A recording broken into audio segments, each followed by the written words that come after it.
మా చేతులెత్తి మేము నిన్నారాధింతు. మహోన్నతుడా, అద్భుతాలు చేయువాడా, నీ వంటి వారు ఎవరు? నీ వంటి వారు లేరు. మహోన్నతుడా, అద్భుతాలు చేయువాడా, నీ వంటి వారు ఎవరు? నీ వంటి వారు లేరు. స్తుతులకు పాత్రుడా, స్తుతి చెల్లించెదం.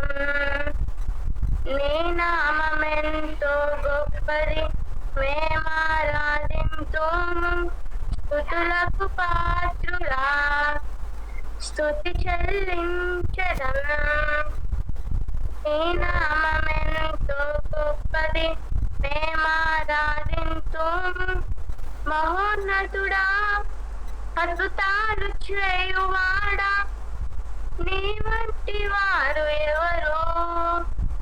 నీ వంటి వారు లేరు.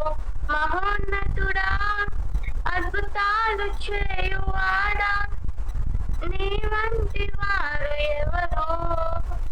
నీ వంటి వారు లేరు. అద్వితీయ దేవుడా, ఆది సంభూతుడా, మా కరములను జోడించి నేను మహిమ పరిచేదం. అద్వితీయ దేవుడా, అతి సంపూతుడా, మా కరములను జోడించి నేను మహిమ పరిచేదం. మహోన్నతుడా, అద్భుతాలు చేయువాడా, నీ వంటి వారు ఎవరు? నీ వంటి వారు లేరు. మహోన్నతుడా, అద్భుతాలు చేయువాడా, నీ వంటి వారు ఎవరు? నీ వంటి వారు లేరు. మహిమకు పాత్రుడా, ఘనతకు అర్హుడా, మా చేతులెత్తి మేము నిన్నారాధింతుము. మహిమకు పాత్రుడా, ఘనతకు అర్హుడా, మా చేతులెత్తి మేము నిన్నారాధింతుము.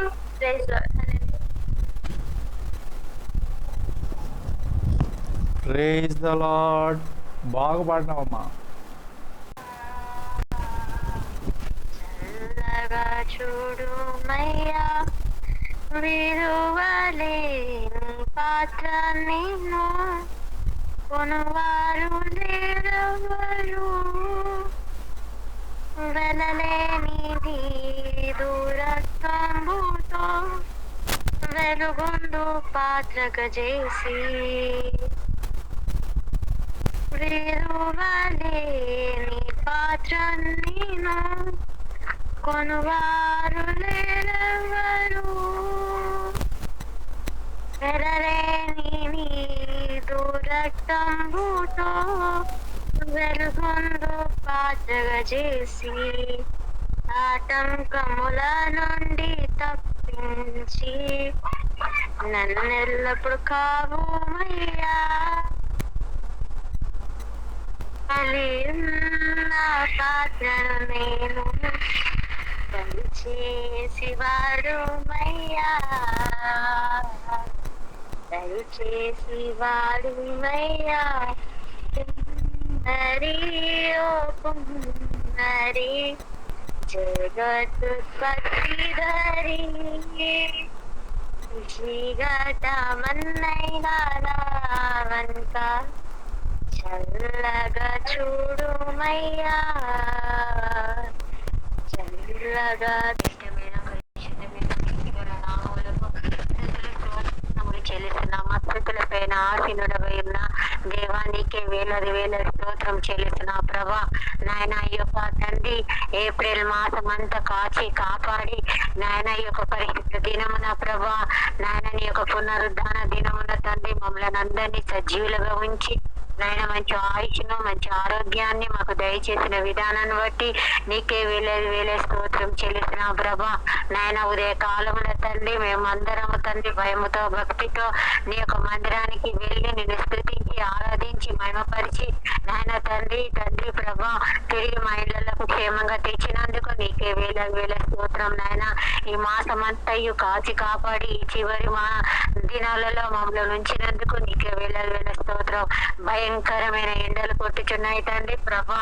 నాయన తండ్రి ప్రభా మాకు ఎండ దెబ్బను తండ్రి రాత్రి వెండల దెబ్బను తలగకుండా కాచి కాపాడండి ప్రభా. నాయన రోడ్డు పైన నాయన తండ్రి వ్యాపారాలు తండ్రి చేసుకున్న కూలి వాళ్ళను కాచి కాపాడండి. ఎందుకంటే భయంకరమైన ఎండలో వాళ్ళు పనులు చేయుచుండగా పనులకు వెళ్ళుచుండగా నీ కాపుదల రక్షణ దయచేయండి ప్రభా. నాయన తండ్రి యొక్క VBS అన్య తండ్రి సండే స్కూలుగా నాయన ఈ యొక్క నాయన దినాన్ని ప్రభా అన్న పెట్టుచుండగా తండ్రి చిన్న పిల్లల మధ్యలో ఉండండి ప్రభా. ఆ బిడ్డలకు తండ్రి దానియేలు గ్రంథము వివరించి చెబుతుండగా తండ్రి చిన్న నాయన వయసులో ప్రభా ఆ బిడ్డలకు ఈ యొక్క దానియేలు గ్రంథము నాయన అర్థమయ్యేటట్టు అన్న చెబుతుండగా అన్నను దీవించండి. అన్నకు మంచి జ్ఞానాన్ని ఇచ్చినందుకు నీకే వేల స్తోత్రం. మంచి తెలివిని వివేచనాన్ని ఇచ్చినందుకు నీకే వేల స్తోత్రం. మంచి ఆయుష్ను ఆరోగ్యాన్ని నెమ్మదిని శాంతిని సమాధానాన్ని అన్నకు దయచేయమని వేడుకుంటున్నాం. ముఖ్యంగా తండ్రి నీ దూతల కాపుదల దయచేయండి ప్రభా. ఆ బిడ్డ చుట్టూను ఉండమని వేడుకుంటున్నాం ప్రభా. నాయన తండ్రి ఇప్పుడు వాక్యాన్ని చెప్తుండగా మేమందరము వినగల చెవులను గ్రహించే ఆత్మను మాకు దయచేయి. బిడ్డలందరినీ నాయన తండ్రి ప్రభా ఈ యొక్క జూమ్ మీటింగ్ లో తండ్రి ఎక్కడెక్కడ ఉన్నా కూడా తండ్రి మేము ఇలా చేరి నాయన వాక్యాన్ని వింటున్నామంటే తండ్రి కేవలం నీ విచితమైన కృప తండ్రి. బిడ్డలందరినీ దీవించండి. ఈ వారం రాలేక ఉన్న వారిని ప్రభా వచ్చే వారముగా క్రమంగా ఉండే భాగ్యాన్ని అనుగ్రహించమని నువ్వే నాయన మహిమ పొందమని యేసు నామములో అడిగి వేడుకుంటున్నాం తండ్రి. ఆమేన్. ఆమేన్. ఎవరైనా దానియేలు గ్రంథము 2వ అధ్యాయము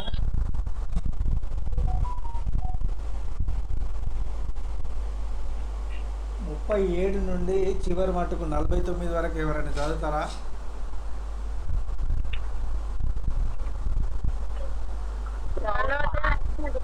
2వ అధ్యాయం 37 నుండి.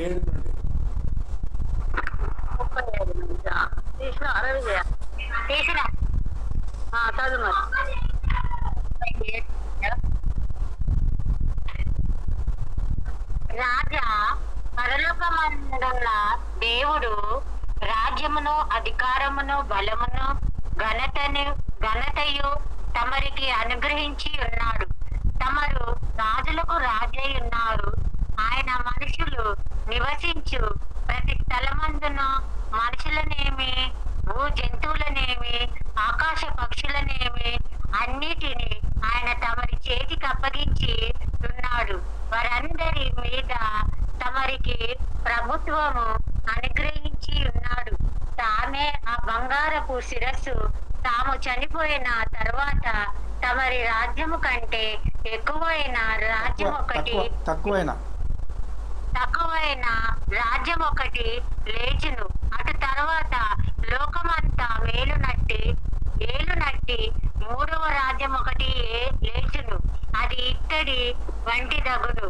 పిమ్మట 4వ రాజ్యం ఒకటి లేచును. అది ఇనుము వలె బలముగా ఉండును. ఇనుము సమస్తమైన వాటిని దంచి విరగొట్టినది కదా. ఇనుము పగలగొట్టునట్లు అది రాజ్యములన్నిటినీ పలగొట్టి పొడి చేయును. పాదములను వేళ్లను కొంత మట్టునకు కుమరించి మట్టిదిగాను కొంత మట్టుకును ఇనుపదిగానున్నట్లు తమరికి కనబడెను గనుక ఆ రాజ్యములో వేదములుండును. అయితే ఇనుము బుర్రలో కలిసి ఉన్నట్లు కనబడేను గనుక ఆ రాజ్యములో అలాగు నుండును. ఆ రాజ్యము ఇనుము వంటి బలము గలదై నుండును.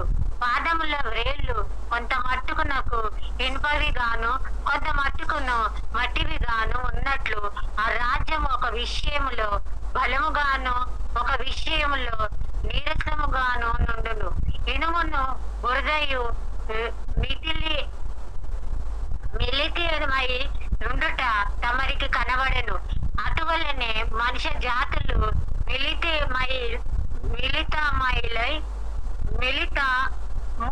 మిలితములై ఇనుమును మట్టితో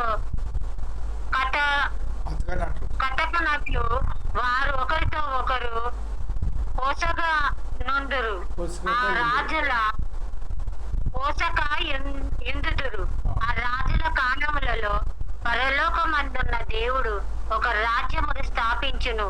దానికి ఎన్నటికి నాశనము కలగదు. ఆ రాజ్యము దాన్ని పొందిన వారికి కాక మరెవరికి చెందదు.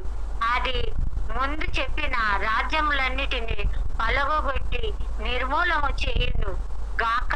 అది యుగముల వరకును నిలుచును. చేతి సహాయము లేక పర్వతముల నుండి తీయబడిన ఆ రాయి ఇనుమును, ఇత్తడిని, మట్టిని, వెండిని, బంగారమును పలగొట్టగా తమరు చూచితిరే.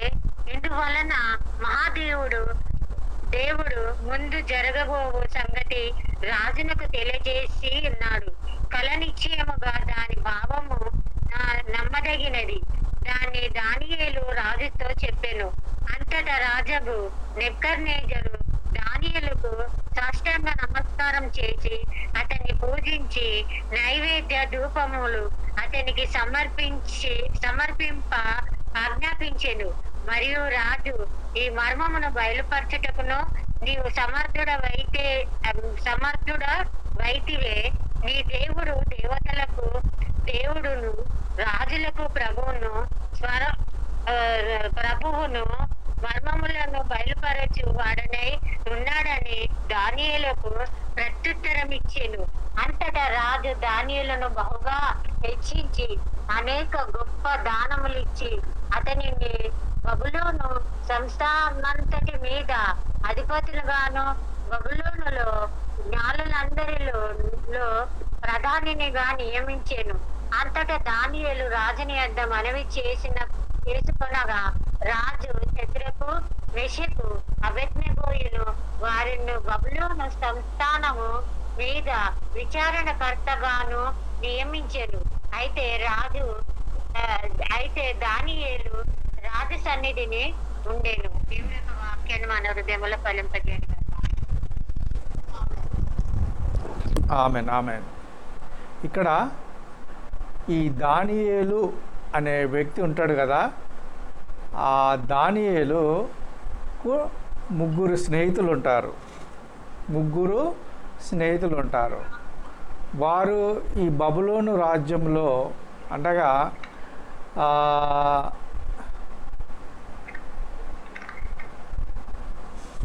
బబులోను రాజ్యము అంటే యెరూషలేముకు బబులోనుకు చాలా వ్యత్యాసం ఉన్నది. యెరూషలేము నుండి వాళ్ళు కొనుక్కోబడతారు రాజు చేత, నెబుకద్నెజర్ రాజు చేత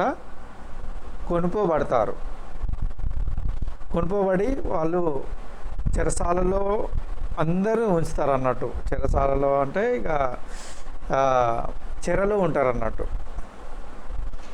ఈ రాజు ఏం చేస్తాడంటే ఒక మంచి ఆలోచన చేస్తాడు. బబులోను మహారాజు ఆ రాజు చేసిన ఆలోచన మంచిది. ఈ 15 సంవత్సరాల లోపున్న పిల్లలందరినీ పిలుచుకుంటాడు అన్నట్టు. పిలుచుకొని వాళ్ళకు విద్యను అభ్యసించాలని ఆయన కోరిక బబులోను మహారాజుకు.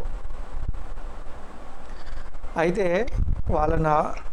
వాళ్ళు ఏం చేస్తారంటే ఈ నలుగురు పిలువబడతారు. షద్రకు, మెషకు, అబేద్నెగో, దానియేలు పిలువబడతారు. అయితే వాళ్ళు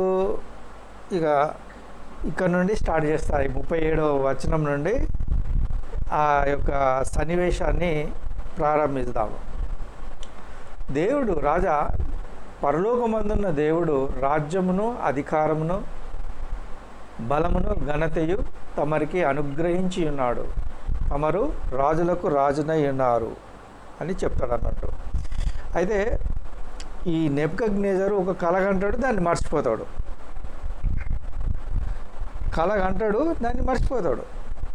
కళని చెప్పాలి, దాని భావం చెప్పాలి అని ఈ బబులోను జ్ఞానులందరినీ పిలుస్తాడు, కానీ వారి వల్ల కాదు అది. అయితే ఈ దానియేలు సమయం అడిగి దానియేలు రాజ సముఖమునకు వెళ్ళి ఈ యొక్క కళ భావాన్ని వివరిస్తుంటాడు అన్నట్టు. అదే ఇది.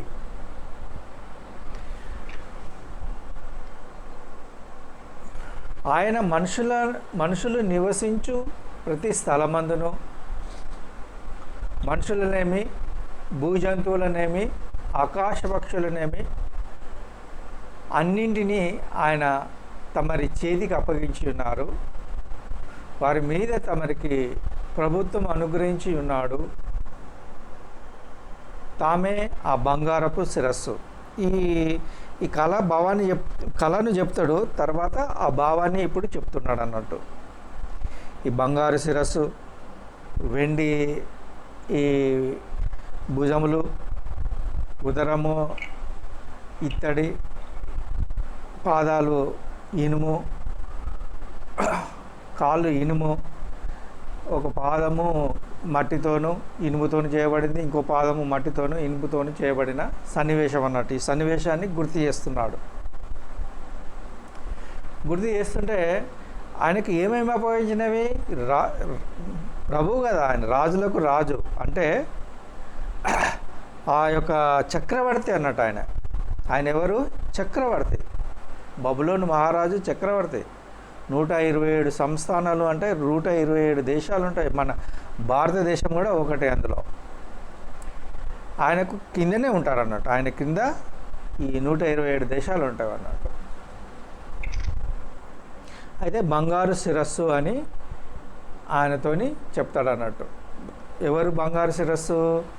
ఈ యొక్క నెబుకద్నెజర్ రాజు, బబులోను మహారాజు బంగారు శిరస్సు అని చెప్తాడు అన్నట్టు. తాము చనిపోయిన తర్వాత తమరి రాజ్యము కంటే తక్కువైన రాజ్యం ఒకటి లేచును. ఈ దానియేలు చెప్తున్నాడు అన్నట్టు రాజుతోని. అయ్యా, ఏమేమి అప్పగించినాడు ఆయనకు? ఆకాశ పక్షులు, భూజంతువులు అన్నిటిని అప్పగించినాడు. అయితే ఆయనే మనిషికి ఎప్పుడైనా కానీ చనిపోయే సమయం ఒకటి వస్తుంది. ఎన్ని సంవత్సరాలకైనా కూడా మనిషి చావవలసినదే. అయితే ఆయన చనిపోయిన తర్వాత తక్కువైన రాజ్యం ఒకటి లేస్తుంది. అదేంటిది? బబులోను తర్వాత వచ్చినది ఏంటిదంటే పర్షియా దేశం అన్నట్టు. మాదీయులు, పర్షియులు ఈ యొక్క రాజ్యాన్ని ఏలుతారు అన్నట్టు. బబులోను మహారాజ్యాన్ని, లేకపోతే ఈ లోకాన్ని ఏలుతారు అన్నట్టు. అటు తర్వాత లోకమంతటి ఏలినట్టు 3వ రాజ్యము లేచును. 3వ రాజ్యం ఏంటిది? ఆ యొక్క గ్రీకు మహారాజ్యం అన్నట్టు. 3వ రాజ్యము గ్రీకు మహారాజ్యము లేస్తుంది. అది ఇత్తడి వంటిదగును అని చెప్తున్నాడు అన్నట్టు. చెప్తూ ఇంకేమంటున్నాడు? పిమ్మట 4వ రాజ్యము ఒకటి లేచును. 4వ రాజ్యం ఏంటిదంటే రోమరాజ్యము. ఈ ఆయన కళ యొక్క భావము ఖచ్చితంగా ఉన్నది. ఫస్ట్ బబులోను రాజ్యంలో నెబుకద్నెజర్ ఏలినాడు. తర్వాత మాదీయులు, పారసిక రాజులు ఏలినారు. వాళ్ళ తర్వాత గ్రీకు రాజ్యం ఏలినది. తర్వాత రోమరాజ్యము, 4వ రాజ్యము రోమరాజ్యము ఏలుతున్నది అని చెప్పబడింది అన్నాడు. అది ఇనుము వలె బలముగా ఉండును. రోమరాజ్యము ఇనుము వలె ఉంటుంది అన్నట్టు, బలంగా ఉంటుంది అన్నట్టు. ఇనుము సమస్తమైన వాటిని దంచి విరగగొట్టినది కదా. ఇనుము ఏంటిది? సమస్తమును దంచుతుంది అన్నట్టు, దంచి విరగొడుతుంది అన్నట్టు. ఇనుము పగలగొట్టినట్లు అది రాజ్యములన్నిటినీ పగలగొట్టి పొడిగా చేస్తుంది అన్నట్టు. ఆ రోమరాజ్యము ఉన్నప్పుడు ఏ రాజ్యము లేవలేదు. ఈ యొక్క 4వ రాజ్యము రోమరాజ్యము ఇనుముతో సమానం అన్నట్టు. ఇక ఆ తర్వాత 2 కాళ్ళు కదా, రోమరాజ్యము 2గా విడిపోయింది. వెస్టర్న్ రోమా, నార్థరన్ రోమా అనేది రెండుగా విడిపోయినది అన్నట్టు. పాదములను వ్రేళ్ళును కొంత మట్టుకు కుమ్మరి మట్టిగాను కొంత మట్టుకు ఇనుపదిగానున్నది ఉన్నట్టు తమరికి కనబడను కనుక ఆ రాజ్యములో భేదములు ఉన్నాయి. ఇప్పుడు ఏంటిదంటే కొంత మట్టుకు ఇప్పుడు ఉన్న రాజ్యం ఇప్పుడున్న పరిస్థితులలో ఇది ఉన్నది అన్నట్టు. కొంత మట్టుకు ఇనుము, కొంత మట్టుకు మట్టి ఉన్నదన్నట్టు. ఈ ఇనుము మట్టి ఎప్పుడు కలవదన్నట్టు. ఇనుము మట్టికి ఎప్పుడు పొసకదన్నట్టు. ఆ రాజ్యంలో భేదములు ఉంటాయి అన్నట్టు. ఇప్పుడున్న రాజ్యములు భేదమే. బీజేపీకి కాంగ్రెస్కు పడదు, కాంగ్రెస్ బీజేపీకి పడదు. అట్లా రాజ్యంలో అమెరికాకు ఈ రష్యాకు పడదు, ఈ ఇజ్రాయెల్ దేశానికి ఈ యొక్క ఇరాన్కు పడదు. అట్లా భేదములు ఉంటాయి అన్నట్టు. అవి భేదములు ఇప్పుడే ఉన్నవన్నట్టు. అయితే ఇనుము బురదతో కలిసి ఉన్నట్టు కనబడని కనుక ఆ రాజ్యములో అలాగ ఉండను. ఇదే రాజ్యము. ఆ రాజ్యము ఇనుము వంటి బలము గలదై ఉండును. బలం గలదే ఉంటుంది అన్నట్టు ఆ రాజ్యం. ఇప్పుడు ఏం రాజ్యం అన్నట్టు? అది అమెరికా రాజ్యం అన్నట్టు. అమెరికా బలం గలది అన్నట్టు. ఆ పాదములు వేళ్ళు కొంత మట్టుకునకు ఇనుపవిగాను కొంత మట్టునకు మట్టివిగాను ఉన్నట్టు ఆ రాజ్యము ఒక విషయంలో బలముగాను ఒక విషయంలోనూ నీరసముగా ఉంటుంది అన్నట్టు. ఈ రాజ్యాన్ని గురించి ఇట్లా వివరించినాడు అన్నట్టు ఈ దానియేలు. ఆయన ఈ నెబుకద్నెజర్ కళలో దాని యొక్క భావము ఇట్లా ఉంటుంది అన్నట్టు. ఇప్పుడు ఇరాన్కు ఇస్రాయేల్కు పడనే పడదు. రెండు మేజర్ దేశాలు ఈ యొక్క అమెరికాకు రష్యాకు పడనే పడదు. రష్యాకు ఉక్రెయిన్కు పడనే పడదు. అట్లా దేశాలకు అన్నిటికీ ఒక దేశంతో, మన ఇండియాకు చైనాకు పడనే పడదు. చైనా ఎటువంటిది? అట్లా ఈ దేశాలన్నిటికీ ఒక రాజ్యము విషయంలో బలముగాను ఒక విషయంలో నీరసంగాను ఉండును అని చెప్పబడుతుంది అన్నట్టు. ఇనుమును బురదయు మిళితమై యునుట తమరికి కనబడెను. అటువలనే మనుష్య జాతులు మిళితమై ఇనుము మట్టితో అతకనట్లు వారు ఒకరితో ఒకరు పొసకక ఉంటారు అని చెప్పబడుతుంది. ఈ ప్రపంచం అంతా ఒకరితో ఒకరు పొసకరు అన్నట్టు. ఒకరు బలముగాను ఒకరు బలహీనంగాను ఉంటారు అన్నట్టు. బలము అంటే ఇనుము, బలహీనం అంటే మట్టి.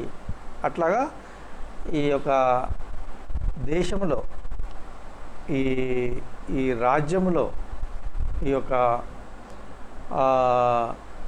ఈ దేశం అన్నిట్లో ఈ ప్రపంచంలో అంతా ఇట్లా ఉంటుంది. ఒకరికొకరికి పొసకగా ఉంటారు అని చెప్పబడుతుంది. ఆ రాజుల కాలంలో పరలోకమందున్న దేవుడు ఒక రాజ్యమును స్థాపించును. ఇలాంటి రాజ్యంలో ఒక రాజ్యాన్ని స్థాపిస్తాడన్నట్టు. ఆ రాజ్యము ఏ రాజ్యం అన్నట్టు? ఆ రాజ్యం ఏ రాజ్యం అన్నట్టు? ఈ సంఘము స్థాపిస్తాడు అన్నట్టు. సంఘాన్ని స్థాపిస్తాడు. సంఘము అంటే దేవుని యొక్క వధువు అన్నట్టు. చాలా జాగ్రత్తగా ఇక్కడ నుండి జాగ్రత్తగా వినాలి. సంఘము అని అంటే అది ఎక్కడ చెప్పబడిందంటే ఈ యొక్క ఎఫ్ఎస్సి పత్రిక 5వ అధ్యాయములో అది చెప్పబడింది. 23వ వచనం, క్రీస్తు సంఘమునకు శిరస్సైన లాగున పురుషుడు భార్యకు శిరస్సు అయి ఉన్నాడు. క్రీస్తే శరీరమునకు రక్షకుడై ఉన్నాడు. ఈ యొక్క రాజ్యము దేవుని చేత కట్టబడిన రాజ్యం అన్నట్టు. ఆ రాజ్యము ఉంటుంది అన్నట్టు. పరలోకమందున్న దేవుడు ఒక రాజ్యమును స్థాపించును. అదేంటిది? సంఘము స్థాపిస్తాడు అన్నట్టు. సంఘం ఎదుగుతూ ఉంటుంది అన్నట్టు. దానికి ఎన్నటికీ నాశనం కలగదు.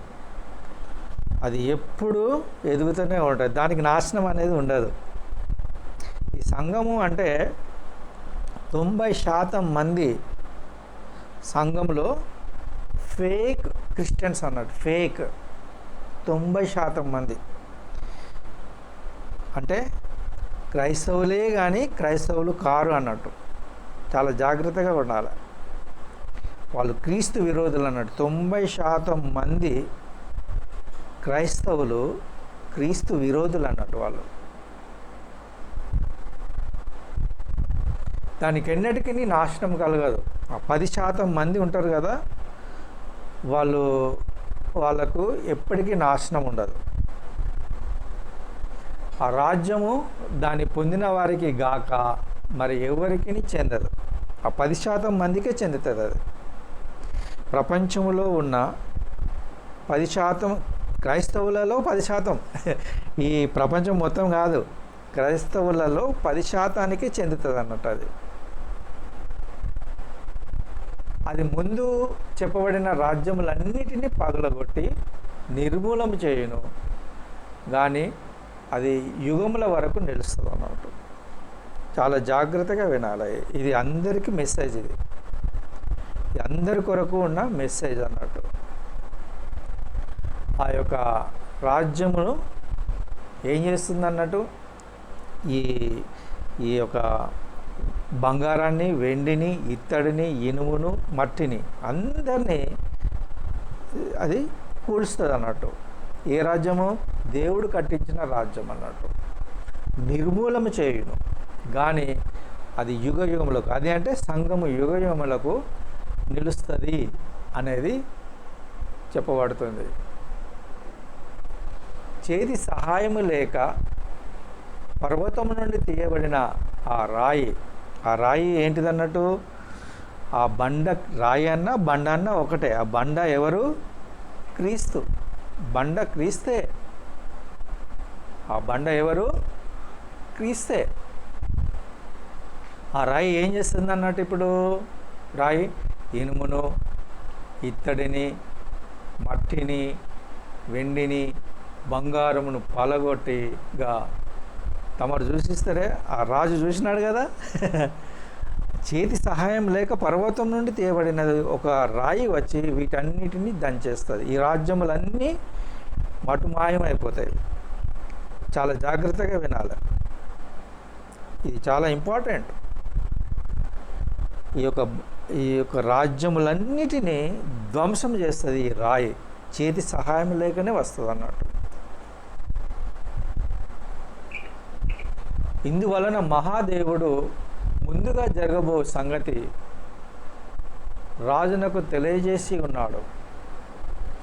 కళ నిశ్చయము, దాని భావము నమ్మదగినదని దానియేలు రాజుతో అన్నాడు అన్నట్టు. ఈ యొక్క 10 ఈ కాళ్ళు ఉంటాయి, పాదాలు ఉంటాయి. పాదాలకు 10 వేళ్ళు ఉంటాయి. 10 వేళ్ళు ఎవరంటే 10 మంది రాజులు అన్నట్టు. 10 మంది రాజులు ఎవరనంటే ఈ రాజ్యము కాదు, అది ఒక రాజ్యము వస్తుంది. 10 మందితో ఈ యొక్క సంఘము యుద్ధము చేస్తుంది అన్నట్టు. ఇప్పుడు లేచేది అవే 10 మంది రాజులు. ఇప్పుడు ఇవన్నీ ఒకటవుతాయి. ఈ రాజ్యములన్నీ ఒకటే. 1 వరల్డ్ సిస్టమ్ అనేది వస్తుంది అన్నట్టు. అది సాతాను యొక్క సిస్టమ్ అన్నట్టు. 1 వరల్డ్ సిస్టమ్ వచ్చిన తర్వాత ఈ యొక్క సిస్టాన్ని పాల్గొట్టేది ఈ యొక్క క్రీస్తు సంఘము. ఈ సంఘము ఆ యొక్క 10 మంది ఈ రాజ్యములన్నీ కలిసి ఒక 10 మందిని ఎన్నుకుంటాయి. 10 మందిలో 3 రాజులు ఉంటారు మెయిన్గా. అందులో నుండి ఒకటి మొలుస్తుంది అన్నట్టు. అదే అంత్యక్రీస్తు, క్రీస్తు విరోధి. ఈ క్రీస్తు విరోధి వచ్చినప్పుడు ఈ యొక్క రాజ్యములన్నీ వానితో కలుస్తాయి అన్నట్టు. ఈ సంఘం మాత్రం కలవదు. ఈ సంఘం మాత్రము కలవదు అన్నట్టు. అది ఈ భావం యొక్క, ఈ కళ యొక్క భావం అన్నట్టు. కళ ఈ ఇరాన్ దేశంలో ఉన్న, అంటే బబులోను దేశంలో ఉన్న, ఇరాక్ దేశంలో ఉన్న, ఇరాక్ బబులోన్ అంటే ఏంటిది? ఇరాకే. ఇరాక్ దేశంలో ఉన్న రాజు అప్పుడు అది ఏమంటారంటే బబులోను మహారాజ్యము అంటారు అన్నట్టు. అది ప్రపంచాన్ని ఏలినది అప్పుడు. ఇప్పుడు జరిగిన అప్పటి నుండి ఇప్పటి వరకు దేవుడు దానియేలునకు ఆ యొక్క కళ భావం ద్వారా దానియేలునకు చూపించాడు అన్నట్టు. ఈ కళ నిశ్చయం అది. అప్పుడు రాజు ఏం చేస్తాడంటే, చక్రవర్తి ఆయన నెబుకద్నెజర్ ఎవరు? చక్రవర్తి. ఆ దానియేలు దగ్గరికి పోయి సాష్టాంగ నమస్కారం చేసి ఆయనకు అన్నీ ఇస్తాడు అన్నట్టు. నిజంగానయ్యా నువ్వు చెప్పింది కరెక్టే, నేను చూసిన కళ ఇదే, దాన్ని మర్చిపోయినాను, కానీ దాని కళని చెప్పినావు, దాని భావాన్ని చెప్పినావు. నీవే బబులోను సంస్థానం అంతట్లో నేను రాజుగా ఉంటాను, నువ్వు ప్రధానమంత్రిగా ఉండాలని చెప్పాలన్నట్టు. చెప్పినప్పుడు దానియేలు అంటాడు, నాకు 3 స్నేహితులు ఉన్నారు రాజా అని. అంటే 3 స్నేహితులను కూడా నీ యొక్క వాళ్ళకు కూడా మంచి పదవులను ఇప్పిస్తాడు అన్నట్టు. ఇది ఈ యొక్క సందేశం అన్నట్టు. దేవుడు ఈ మాటలను దీవించి ఆశీర్వదించును గాక. ఏమైనా ప్రశ్నలు ఉంటే అడగవచ్చు.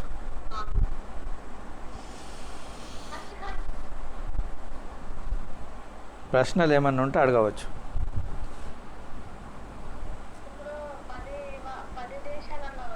అవునవును,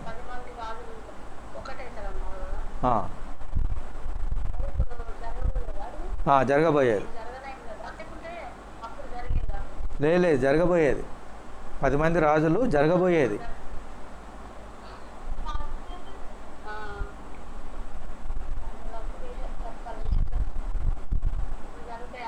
అవన్నీ జరుగుతాయి. ఆ 10 మంది రాజులు ఎవరనంటే, 10 మంది రాజులు మనకెవరికి తెలియదు. వాళ్ళు దేవుడే వాళ్ళని పుట్టిస్తాడు అన్నట్టు. క్రీస్తు విరోధికి సంబంధించిన వారు అన్నట్టు ఆ రాజులు.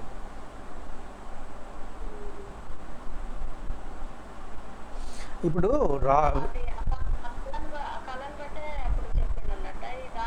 అవునవును, అప్పటి నుండి ఇప్పటి మటుకు చెప్పిండు దానియేలు. అవునవును, సమీపం ఇప్పుడే జరుగుతుంది. ఇప్పుడు మన రాజ్యంలో అమెరికా ఉంది, రష్యా ఉంది, ఇరాన్ ఉంది, ఇరాక్ ఉంది. ఇవన్నీ వాళ్ళు అనుకునేవి నెరవేరవు. ఆ క్రీస్తు విరోధి వాళ్ళలో ఉండి నెరవేరుస్తారు అన్నట్టు.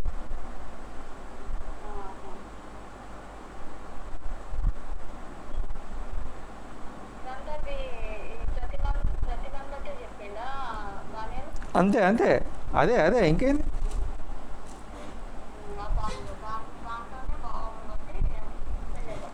అంతే దానియేలు అంతా తెలుసు ఆయనకు. ఇప్పుడు సంగతిని తెలుసు, జరగబోయే సంగతి తెలుసు, క్రీస్తు విరోధి వచ్చేది తెలుసు, తర్వాత క్రీస్తు వచ్చేది తెలుసు. వచ్చిన తర్వాత రాజ్యము 1000 ఏళ్ల పరిపాలనలో ఉంటుందనేది ఆయన కండ్లారా చూసిండు అన్నట్టు.